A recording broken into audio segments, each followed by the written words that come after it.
Há uma ilusão silenciosa que se repete dentro de muitos corações, a de que o próximo ano será diferente, que de alguma forma, quando o calendário virar, tudo se alinhará, que o tempo por si só trará paz, abundância, clareza.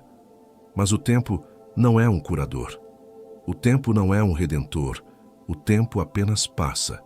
E se nada muda dentro de você, o novo ano será apenas uma continuação do velho ciclo, com roupas diferentes, mas com a mesma dor. A mente humana, em sua tentativa de se proteger da frustração, cria marcos futuros como promessa de mudança. Mas isso é apenas uma forma sutil de adiar a vida, adiar a responsabilidade, adiar a verdade. E enquanto você espera pelo momento certo, a vida segue e passa. Sêneca, em sua sabedoria eterna, escreveu: não é que tenhamos pouco tempo, mas que desperdiçamos muito dele. E ele estava certo, porque não é o tempo que falta, é a presença, é o compromisso, é a decisão. Enquanto você projeta sua transformação para um futuro imaginário, você deixa de plantar as sementes no único lugar onde elas podem realmente brotar, no agora. A procrastinação disfarçada de esperança é um veneno lento, e muitos a bebem todos os dias, acreditando que estão sendo prudentes. Mas a verdade é que a espera constante é uma forma de medo. Medo de se ver, medo de se comprometer, medo de assumir o próprio poder. Eis que faço uma coisa nova, diz Isaías. Mas repare, ele não diz farei, ele diz faço, no presente, no agora. A novidade divina não é um espetáculo que desce do céu com luzes e aplausos. Ela nasce no deserto, no silêncio, no cansaço, no chão seco da sua realidade atual. E só quem tem olhos atentos consegue perceber. Só quem tem coragem de olhar para dentro e dizer: chega, agora é comigo. A promessa de um novo ciclo está nas páginas do calendário, mas no solo da sua mente, no preparo do seu espírito, na qualidade da sua atenção, na firmeza do seu passo. Você pode continuar esperando, pode continuar acreditando que algo lá fora virá te salvar. Mas a verdade, aquela que dói e liberta, é que nada virá. Nada mudará se você não mudar. Nada florescerá se você não limpar o terreno. Nada se tornará novo se você insistir em manter os velhos hábitos, os velhos pensamentos, os velhos pactos com a sua própria estagnação. O que está por vir depende do que você está disposto a abandonar. O que está por vir depende do que você está disposto a construir. E construir exige presença, exige decisão, exige maturidade. Por isso este é o chamado. Um chamado firme, mas amoroso. Um chamado que não grita, mas que sussurra com força. Pare de esperar. Pare de adiar. Pare de terceirizar sua vida para o tempo. O tempo não tem compromisso com você, mas você pode ter compromisso com ele. Que 2026 não seja apenas mais um número, que seja o início de uma colheita. E que essa colheita comece agora, com um coração decidido, uma mente desperta e um espírito pronto para semear. Porque a mudança real não começa no mundo. Ela começa em você. E ela começa hoje. Se estiver pronto, diga apenas: estou presente. E respire. Porque a jornada começou. Muitos acreditam que mudar de vida é uma questão de querer muito. Que basta desejar com intensidade, acordar motivado, escrever metas e repetir frases positivas. Mas essa crença, embora popular, é frágil como uma casa construída sobre areia. A motivação, quando não está ancorada em algo mais profundo, se esgota rápido. A neurociência já mostrou que o entusiasmo inicial, por si só, não sustenta uma transformação duradoura.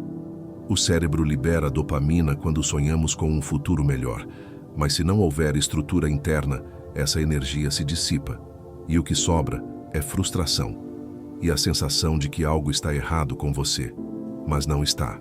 O que está errado é o alicerce onde você está tentando construir. Romanos 12, versículo 2 diz: não vos conformeis com este mundo, mas transformai-vos pela renovação da vossa mente.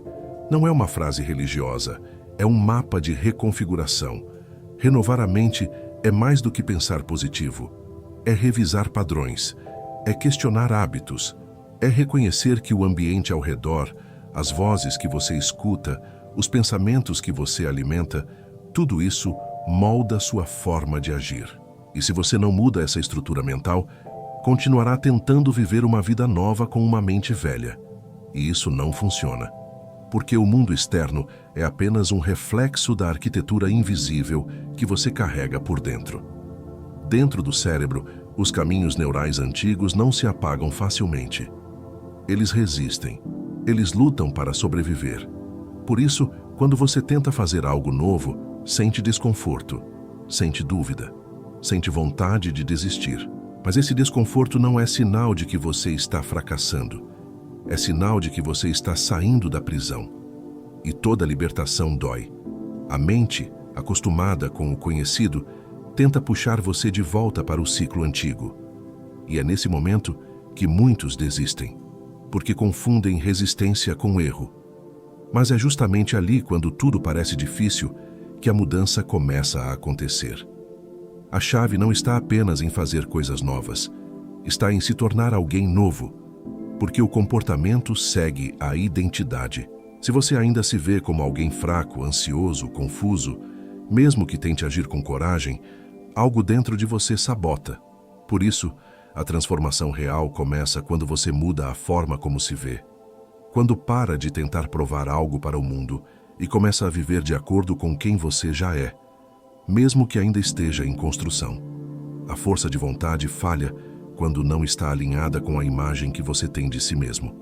Mas quando sua identidade muda, suas ações mudam com naturalidade. Então, não se cobre por não conseguir manter a motivação. Ela nunca foi o caminho. O caminho é a consciência, é o compromisso silencioso com uma identidade mais elevada. É a decisão de renovar a mente, dia após dia, até que ela se torne fértil para novos frutos. Porque não é a força de vontade que sustenta a transformação, é a clareza, é a verdade, é a escolha de ser, mesmo antes de parecer. E essa escolha ninguém pode fazer por você. Ela nasce dentro, ela cresce no silêncio. E ela flores quando você para de tentar e começa a encarnar quem realmente veio ser. Algumas prisões não têm grades, elas têm lembranças. E é possível viver anos acorrentado a algo que já terminou. A mente, em sua tentativa de encontrar sentido, volta incessantemente ao que foi. Às vezes por saudade, às vezes por arrependimento, às vezes por culpa. Mas o passado, por mais que tenha moldado quem você é, não tem o direito de definir quem você pode se tornar. A mulher de Ló, ao olhar para trás, se transformou em estátua de sal. Não porque olhou com os olhos, mas porque desejou permanecer onde já não havia vida. E isso é o que acontece quando insistimos em reviver o que já foi encerrado. Ficamos paralisados, endurecidos, incapazes de avançar. Há uma dor silenciosa em deixar para trás o que um dia foi importante, mas há também uma libertação profunda.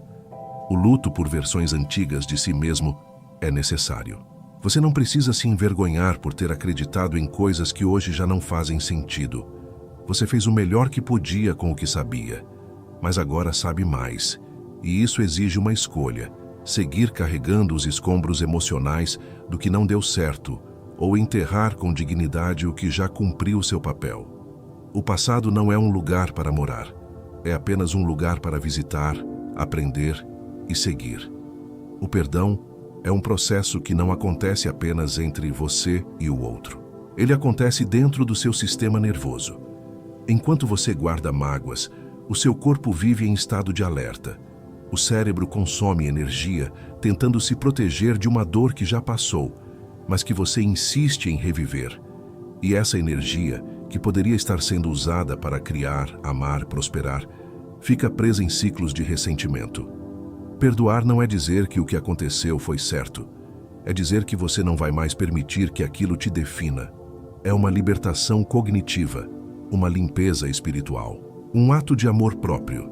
Filipenses 3, versículo 13 diz: esquecendo-me das coisas que atrás ficam e avançando para as que estão diante de mim.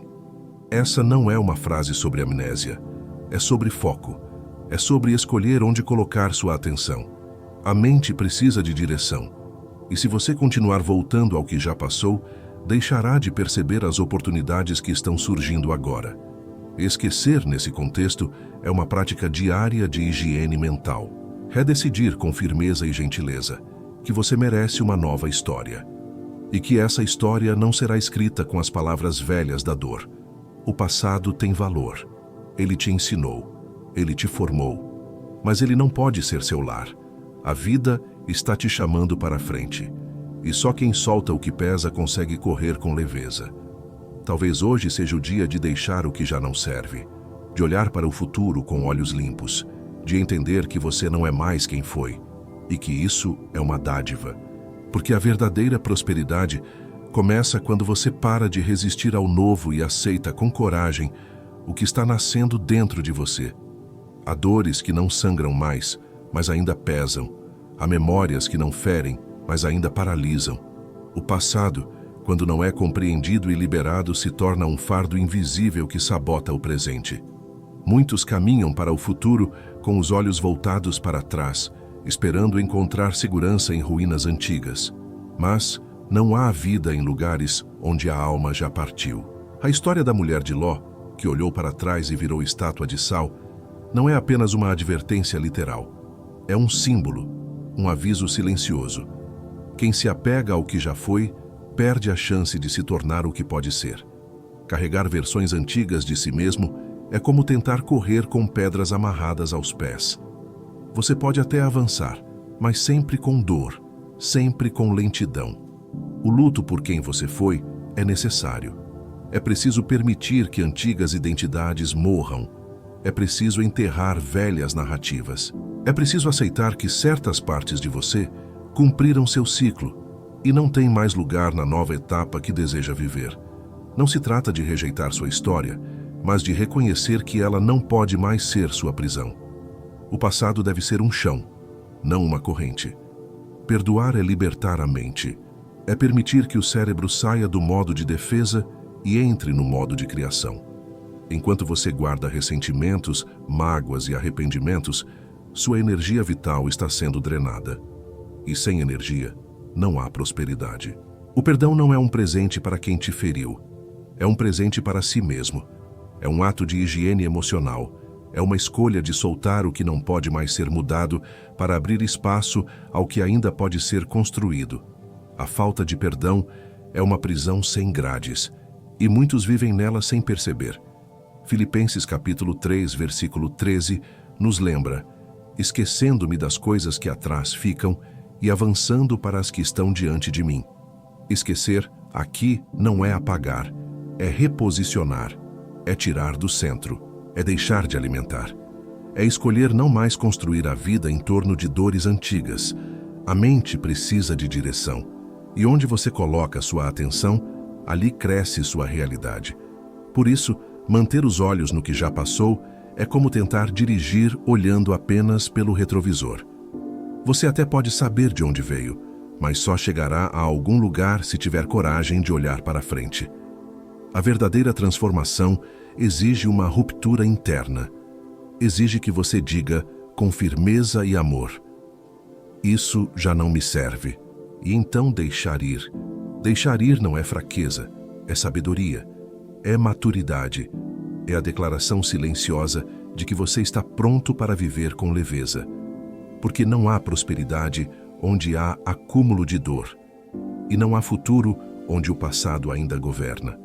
O novo só chega quando o velho é liberado, e essa liberação começa com um simples gesto interior: parar de olhar para trás e, finalmente, caminhar inteiro para o que está por vir.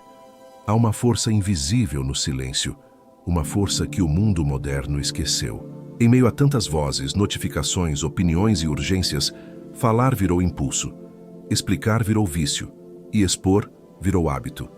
Mas há sabedoria em guardar, há poder em calar. Provérbios nos lembra: a morte e a vida estão no poder da língua. O que você diz molda o que você vive, E o que você revela antes da hora muitas vezes perde a força, porque certas sementes só germinam no escuro. Quando você fala demais sobre seus planos, antes mesmo de agir, seu cérebro já se sente recompensado, e a ação perde tração. A ciência chama isso de efeito do observador. Quando você compartilha seus objetivos e recebe aprovação, seu sistema de recompensa se ativa. E sem perceber, você sente que já conquistou algo, mesmo sem ter feito nada. A energia que deveria ser usada para construir se dissipa na validação precoce, e o que era para ser um projeto sólido se torna uma promessa vazia. Não porque você não é capaz, mas porque expôs antes de nutrir, antes de proteger, antes de fortalecer. A palavra tem poder, mas o silêncio tem estrutura. E sem estrutura nenhum sonho se sustenta. Cultivar um refúgio interior é uma arte, um espaço onde seus planos amadurecem em silêncio, onde suas intenções são regadas longe dos olhos do mundo, onde você pode errar, ajustar, recomeçar, sem precisar explicar nada a ninguém. Esse jardim secreto é onde a prosperidade começa, porque é ali que você ouve a si mesmo, é ali que você ouve a Deus. É ali que você entende o tempo certo de agir e o tempo certo de esperar. Nem tudo precisa ser dito, nem tudo precisa ser mostrado. Algumas vitórias nascem no silêncio e florescem na hora exata. A prudência é um escudo invisível. Ela protege você de olhos que não entendem, de bocas que distorcem, de energias que drenam. Falar demais é como deixar as portas da casa abertas em meio à tempestade. Tudo que é precioso pode ser levado, mas quando você guarda seus passos, quando você caminha em silêncio, você avança com firmeza. A prosperidade verdadeira não grita, ela cresce em silêncio, ela se fortalece na quietude, e quando chega, não precisa se explicar, porque já carrega dentro de si a autoridade do que foi vivido em segredo. Por isso não tenha pressa de mostrar, não tenha pressa de provar, não tenha pressa de ser validado. O que é verdadeiro não precisa de aplausos. O que é sólido não precisa de plateia. A disciplina do silêncio não é covardia, é estratégia, é inteligência espiritual, é maturidade emocional. E quem aprende a calar, aprende a construir. Porque o que não é dito, mas é vivido com integridade, se torna inabalável. E prosperar, no fundo, é isso. Viver de forma tão alinhada, tão silenciosamente firme, que o mundo não precisa ouvir, ele apenas sente. A mente acostumada à escassez enxerga a vida como um jogo de perdas, acredita que ao dar se esvazia, que ao compartilhar se enfraquece. Mas a realidade é outra. A prosperidade não é um acúmulo estagnado, ela é um fluxo, um rio que só permanece vivo se estiver em movimento. A lei da semeadura e da colheita não é um conceito místico, é uma verdade universal. Você não colhe o que deseja, você colhe o que planta. E planta todos os dias, com suas palavras, com suas ações, com suas intenções. A colheita é apenas o reflexo da constância invisível que você manteve mesmo quando ninguém estava olhando. O medo de perder é um dos maiores bloqueios à abundância. Quando você age com base na escassez, seu corpo se fecha, sua mente se contrai e sua energia se torna defensiva. E tudo aquilo que você tenta proteger com medo, você acaba sufocando. Prosperidade não combina com retenção. Prosperidade exige confiança, exige entrega, exige circulação. A generosidade, quando nasce de um lugar interno de verdade, não é caridade, é inteligência. É um sinal que você envia ao mundo e a si mesmo. Eu tenho o suficiente para compartilhar. E quando você acredita nisso, começa a viver de acordo com essa verdade. Lucas capítulo 6, versículo 38 diz: Dai e ser-vos-á dado. Não como uma barganha, mas como um reflexo natural da abundância em movimento. A generosidade não é apenas um ato externo, é uma reprogramação da identidade. Quando você doa, você se vê como alguém que tem.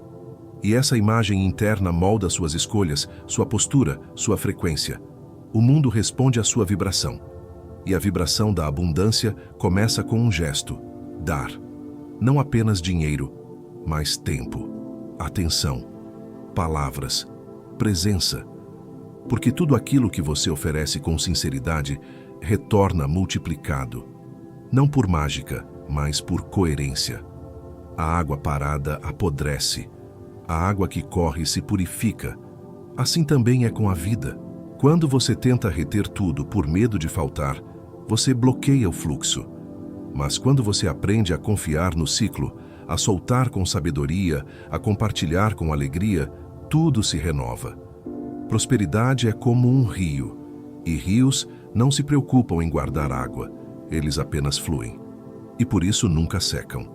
A escassez é uma ilusão criada pela mente que esqueceu que há um universo inteiro trabalhando em favor do movimento.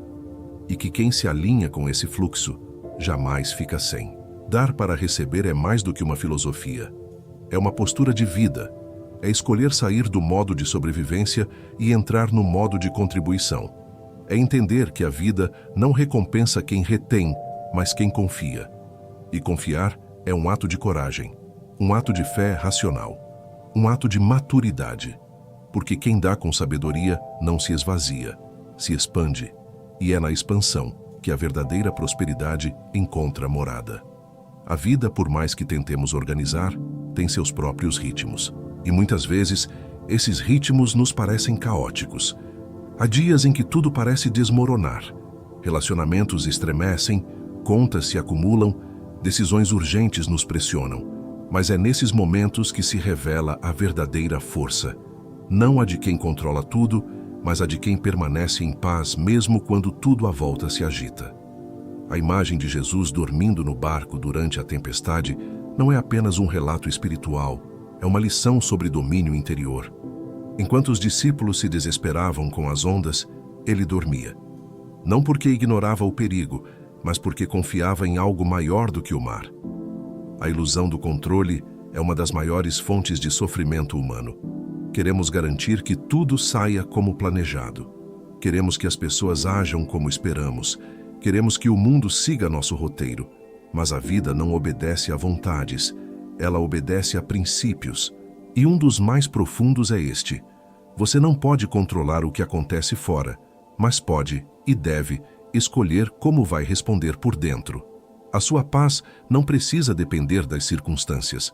Ela pode ser construída como um refúgio interno, onde nenhuma tempestade tem permissão para entrar.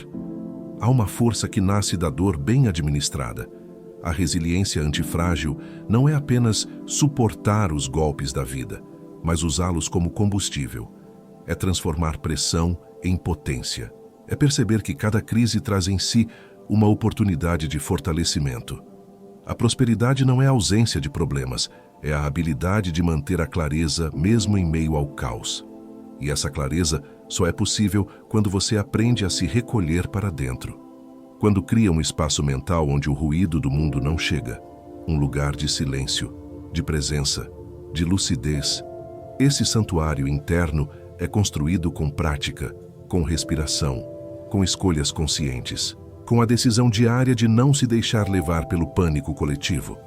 Porque quando todos correm, quem permanece calmo se torna líder. E a liderança começa dentro. Começa quando você escolhe não reagir no impulso.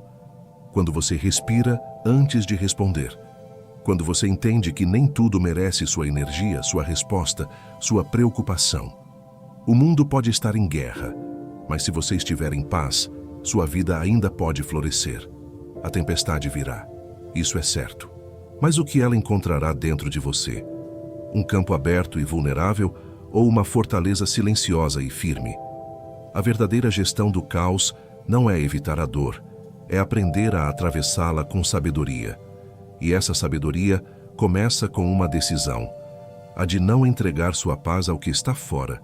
Porque o mundo pode mudar, as pessoas podem falhar, os planos podem ruir, mas a sua paz, essa, se for cultivada com profundidade, ninguém pode tirar. Você pode ter a melhor semente do mundo, a ideia mais poderosa, o talento mais raro, a intenção mais pura. Mas se o solo onde ela for plantada for hostil, ela não florescerá. Jesus, ao contar a parábola do semeador, nos alertou: o problema não está na semente, mas no solo. E o solo hoje é o ambiente que você escolhe para viver, para crescer, para sonhar. É a mesa onde você senta, são as conversas que você alimenta, são os olhares que você aceita.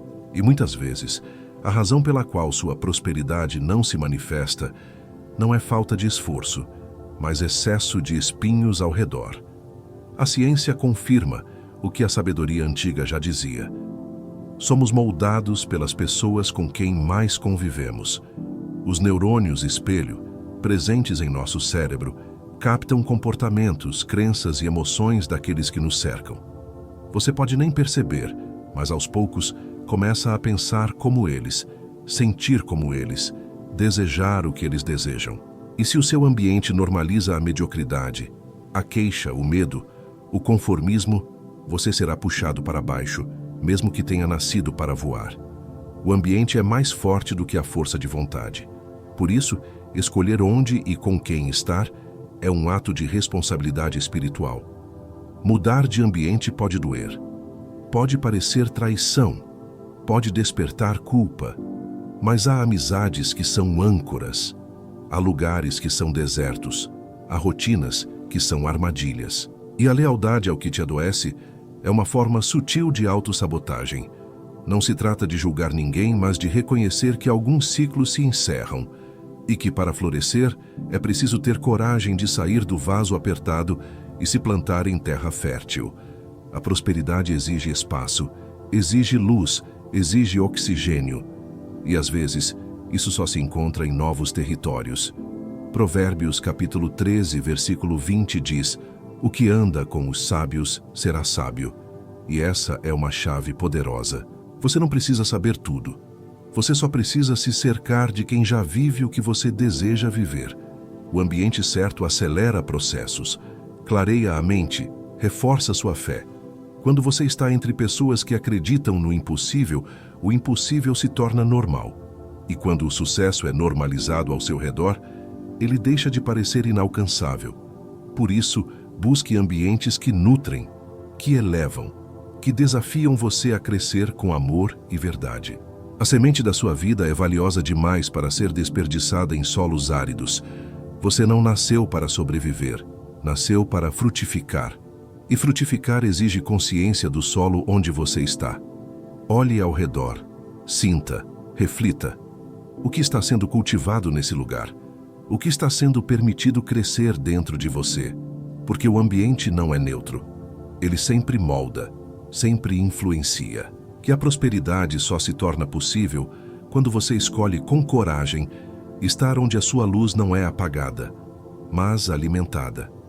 Fé não é ilusão, não é fuga da realidade, não é um desejo vago por algo melhor.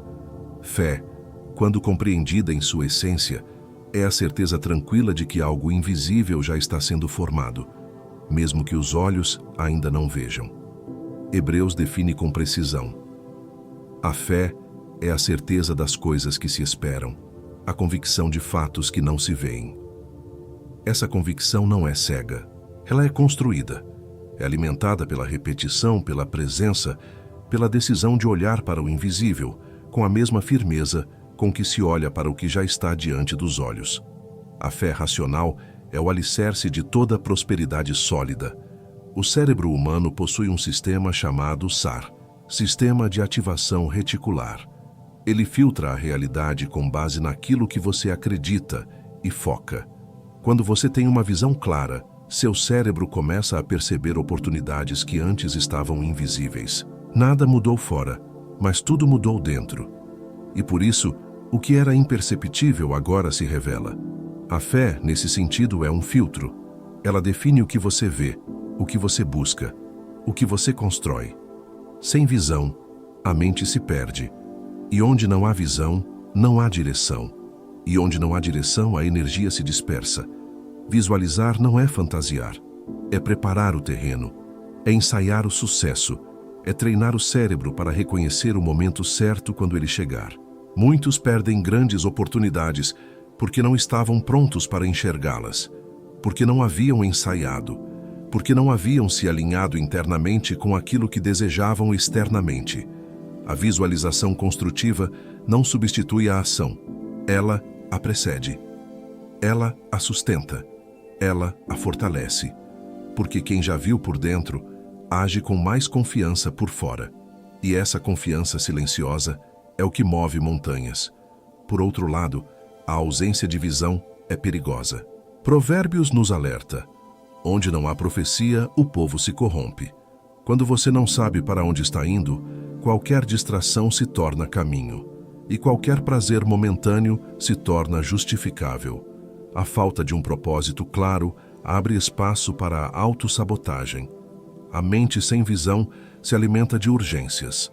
Mas a mente com visão se orienta por princípios. Ela sabe esperar. Ela sabe escolher. Ela sabe dizer não, porque já viu, com os olhos da fé, o que está por vir. A prosperidade de 2026 não será fruto do acaso. Será fruto da visão que você sustenta hoje. Uma visão que precisa ser clara, firme, nutrida diariamente. Porque o que você vê por dentro determina o que você constrói por fora. E ver, neste caso, é mais do que imaginar. É sentir como se já fosse. É agir como se já estivesse. É viver como quem já recebeu. Não por arrogância, mas por alinhamento. Porque quem vê com fé, anda com firmeza. E quem anda com firmeza, chega onde os olhos comuns jamais poderiam alcançar. A formiga não impressiona à primeira vista. Ela não é veloz, não é grande, não é barulhenta. Mas ela carrega dentro de si um princípio que transforma vidas. A constância silenciosa. Provérbios capítulo 6 nos convida a observar a formiga, não como metáfora de esforço exaustivo, mas como símbolo de sabedoria prática. Ela trabalha quando ninguém está olhando. Ela acumula no verão para não passar fome no inverno. Ela não espera ordens, não precisa de aplausos, ela apenas faz. E por isso prospera. A formiga ensina que não é o gesto grandioso que sustenta uma vida próspera, mas o pequeno gesto repetido com fidelidade. Vivemos em uma cultura que idolatra o salto quântico, o sucesso repentino, a transformação em poucos dias. Mas a realidade é mais profunda. O que é sólido leva tempo, o que é verdadeiro se constrói com paciência. A prosperidade não nasce de picos de empolgação, mas da disciplina silenciosa, de quem faz o que precisa ser feito, mesmo quando ninguém vê, mesmo quando está cansado, mesmo quando não há resultados imediatos. O que transforma não é a intensidade de um dia, mas a regularidade de muitos dias.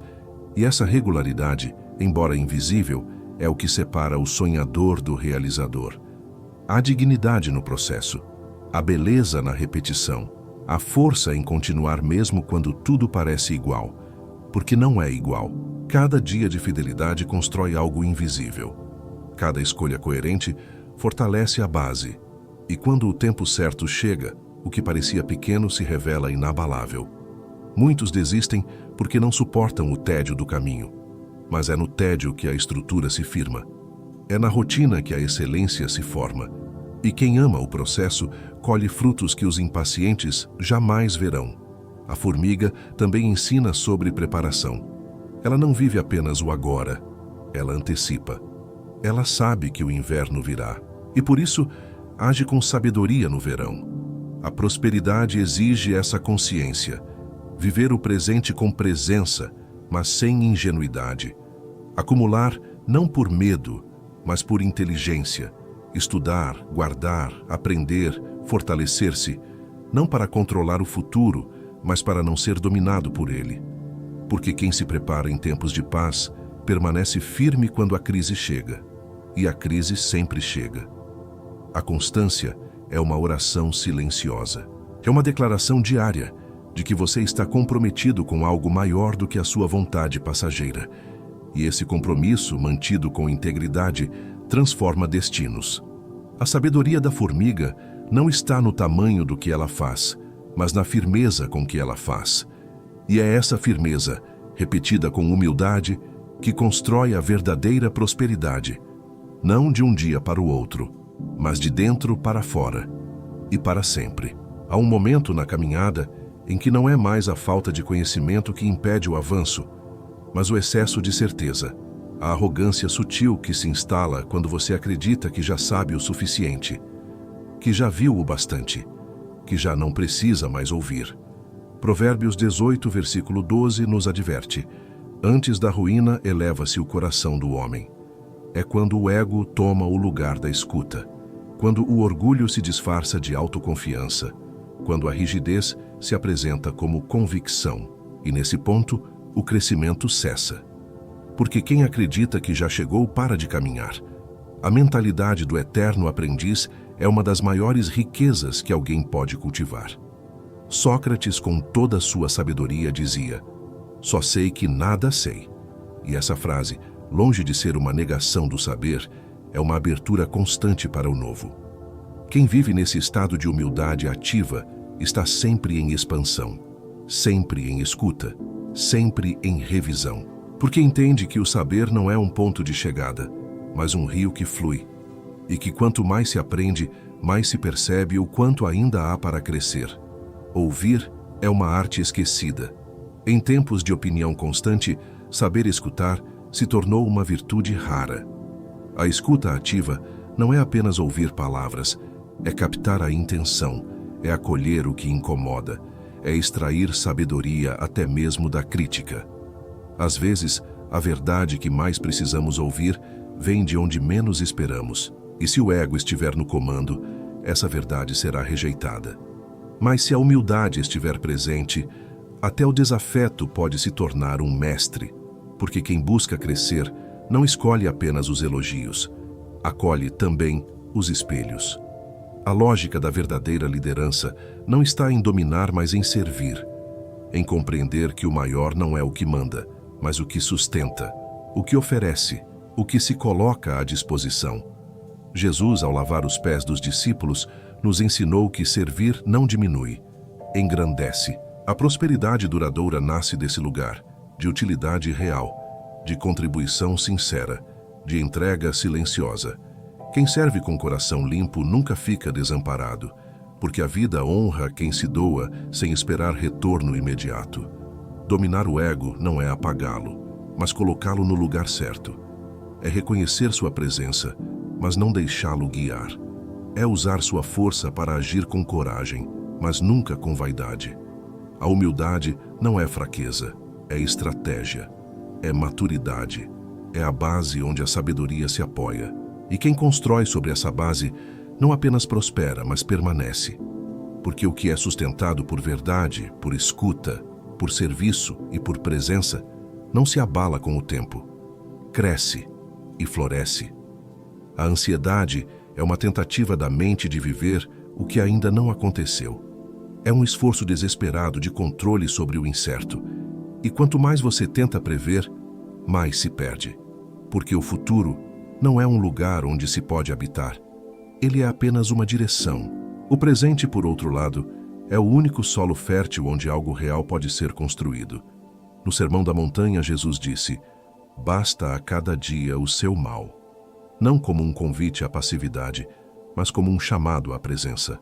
A vida se resolve em unidades diárias, e tentar resolver a semana inteira de uma vez é um fardo que nenhum coração consegue sustentar. A mente ansiosa se projeta para o amanhã, mas abandona o agora. E ao fazer isso, ela se enfraquece. Porque é no agora que está a força. É no agora que mora a ação possível. A técnica da compartimentalização do tempo, viver um dia por vez com atenção plena, é uma das formas mais eficazes de recuperar o eixo. Quando você foca apenas no que precisa ser feito hoje, o caos se organiza. A mente se acalma. O corpo responde com mais leveza, e o impossível de ontem começa a se tornar viável. O cortisol, hormônio do estresse, é um inimigo silencioso da clareza. Quando ele se mantém alto por muito tempo, o córtex pré-frontal, área do cérebro responsável pelas decisões conscientes, se retrai. Isso significa que, quanto mais ansioso você está, menos capacidade tem de pensar com sabedoria, menos discernimento, menos visão estratégica. A ansiedade, portanto, não é apenas um desconforto emocional. É uma ameaça à sua prosperidade. Porque decisões feitas sob pressão emocional tendem a ser reativas, impulsivas e, muitas vezes, destrutivas. A gratidão é um antídoto poderoso, não como uma fuga, mas como uma forma de reorientar o foco. Quando você escolhe, mesmo em meio ao caos, reconhecer o que está funcionando, o que está presente, o que está disponível, algo dentro de você se alinha. A gratidão não apaga os problemas, mas reposiciona sua consciência. Ela tira você do modo de escassez e o coloca no modo de possibilidade. E nesse estado, novas soluções aparecem, novas ideias emergem, novos caminhos se revelam. A cura da ansiedade não está em controlar o futuro, mas em confiar no processo, em fazer o que pode ser feito hoje com excelência, com presença, com fé. O amanhã se constrói com os tijolos que você assenta agora. E cada dia vivido com consciência é uma semente de paz plantada no solo da eternidade. Porque a paz não é ausência de problema, é presença de espírito. E essa presença começa quando você respira fundo e diz com sinceridade: hoje é suficiente e eu estou aqui. Existe uma dor silenciosa que poucos têm coragem de admitir: o medo de ser quem realmente são. Em um mundo que recompensa cópias, que valoriza padrões e que impõe moldes de sucesso, ser autêntico se tornou um ato de coragem. A parábola dos talentos nos mostra isso com clareza. O servo que enterrou o talento não foi punido por preguiça, mas por medo. Medo de errar, medo de ser julgado, medo de não estar à altura. E esse medo, quando não é enfrentado, nos leva a esconder exatamente aquilo que poderia nos fazer prosperar. A comparação é uma armadilha disfarçada de inspiração. Ela começa sutil, com admiração, mas logo se transforma em autossabotagem. As redes sociais intensificam isso. Vemos os destaques da vida dos outros e comparamos com os bastidores da nossa. E então nasce a sensação de inadequação, de insuficiência, de fracasso. Mas o que você vê do outro é apenas uma parte, uma fração. E quando você se compara, você abandona sua própria trilha. Você se distrai da sua missão e perde o contato com o que só você poderia oferecer ao mundo. Sua singularidade é seu maior ativo. Ninguém mais tem sua história. Ninguém mais tem sua voz. Ninguém mais carrega exatamente as mesmas dores, intuições, aprendizados e talentos. E é essa combinação única que o torna insubstituível. A prosperidade verdadeira não vem de se adaptar ao mercado, vem de se alinhar com sua essência. Porque o que é autêntico encontra seu lugar. Pode demorar, pode não ser entendido de imediato, mas quando floresce, floresce com raízes profundas e não se abala. A vocação não é apenas um trabalho, é um chamado. É a forma como você manifesta o divino através da sua existência. É o que você faz quando está em paz. É o que você oferece ao mundo mesmo quando não há plateia. E quando você honra esse chamado, o universo responde. Porque não há nada mais magnético do que alguém vivendo com verdade. A autenticidade atrai, conecta, cura e transforma. Não por esforço, mas por coerência, por presença, por verdade. Ser autêntico exige coragem. A coragem de decepcionar expectativas. A coragem de ser mal interpretado. A coragem de não agradar a todos. Mas também é essa coragem que liberta, que expande, que prospera. Porque quando você para de tentar ser o que esperam de você e começa a ser quem você nasceu para ser, a vida se alinha. E tudo aquilo que parecia distante começa pouco a pouco a se aproximar. Vivemos em uma era que glorifica o cansaço, onde estar exausto virou sinal de produtividade, onde parar é visto como fraqueza. Mas essa lógica é uma armadilha, porque o corpo humano, a mente e o espírito não foram criados para operar em ritmo contínuo. O princípio do sábado, desde os tempos antigos, nos lembra: o descanso é sagrado, não como uma recompensa, mas como parte do próprio ciclo da criação. Parar é tão necessário quanto agir. Silenciar é tão vital quanto falar, e quem não aprende a descansar se perde no excesso, se afoga no ruído e se desconecta da própria essência. A sociedade do cansaço cobra resultados, mas ignora o preço. E o preço é alto. Ansiedade crônica, esgotamento, perda de clareza, decisões impulsivas. O descanso, ao contrário do que muitos pensam, não é improdutivo. Ele é fértil. É nele que as ideias se organizam. É nele que o coração volta ao ritmo certo. É nele que a alma se reconecta com o que realmente importa. O verdadeiro sucesso não está em nunca parar, mas em saber quando e como parar. Porque quem para com sabedoria volta mais forte, mais lúcido, mais inteiro. O silêncio fértil é um espaço de revelação. Quando você se afasta do barulho, do excesso de estímulos, da correria sem propósito, você começa a ouvir. Ouve sua intuição, ouve sua consciência, ouve a voz de Deus. As grandes respostas não gritam, elas sussurram e só podem ser ouvidas por quem desacelera, por quem respeita o intervalo entre um passo e outro, por quem compreende que, às vezes, a pausa é o próprio caminho e que parar não é retroceder, é alinhar. Descansar também é um ato de fé, é declarar, com o corpo e com a alma, que o mundo não vai desmoronar se você respirar, que sua prosperidade não depende apenas do seu esforço, mas também da ordem invisível que sustenta todas as coisas. A confiança na providência se manifesta quando você consegue dormir sem culpa, quando você consegue dizer: fiz o que era possível hoje, o restante eu entrego. Essa entrega não é passividade, é maturidade, é saber o seu lugar no fluxo da vida. A pausa, quando respeitada, se torna uma arma, uma ferramenta de proteção, de regeneração, de sabedoria. Quem descansa com consciência se torna mais produtivo, mais criativo, mais presente. E quem vive presente, vive em paz. Porque a paz não nasce do fazer sem parar, mas do saber parar com sentido. A santidade da pausa é o que separa o que apenas sobrevive do que verdadeiramente floresce. E florescer exige ritmo, exige pausa, exige respeito ao tempo da alma. Há momentos na vida em que não se pode mais adiar, em que o tempo de pensar, de analisar, de esperar termina, e o tempo de agir começa. A travessia do Jordão, descrita no livro de Josué, representa exatamente isso. Moisés havia partido. O passado havia se encerrado. E agora o povo precisava atravessar. Não havia mais como voltar. Não havia mais como permanecer onde estavam. Era hora de pisar na água. E a água só se abriria depois do primeiro passo. Assim também é com você. A vida não abrirá caminhos até que você decida caminhar. O milagre não antecede a coragem.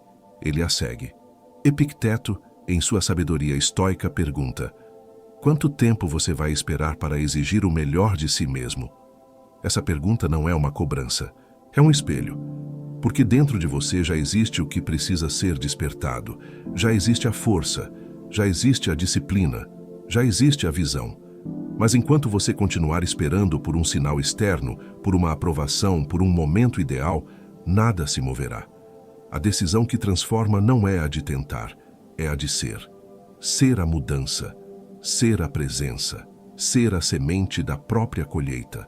Todas as ideias compartilhadas até aqui não têm valor se não forem integradas, se não forem sentidas, se não forem vividas. A prosperidade para 2026 não virá como um evento mágico. Ela será o somatório de pequenas revoluções internas, uma mente renovada, um coração presente, um espírito disciplinado, uma alma em silêncio e um corpo que age com coerência. Nada externo será capaz de sustentar aquilo que não foi firmado por dentro. Por isso, a decisão precisa ser mais do que emocional. Ela precisa ser irrevogável. Este é o momento do pacto silencioso. Não com o mundo, não com os outros, mas com você e com Deus. Um pacto de não mais tentar, mas de viver. De não mais prometer, mas de cumprir. De não mais esperar, mas de construir. Porque agora você sabe. E saber traz responsabilidade. Você pode escolher voltar à rotina antiga. Pode fingir que nada mudou. Mas algo dentro de você já foi tocado, e essa parte não aceitará mais viver aquém do que nasceu para ser. Há um chamado pulsando, e ele não vai se calar. Então respire. Feche os olhos por um instante e diga com toda a presença que puder reunir: eu sou a terra fértil onde a prosperidade vai florescer. Escreva isso em sua mente, escreva isso em seu coração. E se quiser reforçar esse compromisso, escreva também nos comentários: eu abraço toda a prosperidade e me liberto de toda a amargura. Leia o que outros escreveram. Inspire-se. Sinta que você não está só. E lembre-se, a travessia já começou. E agora não há mais volta. Há apenas o caminho. E ele é seu.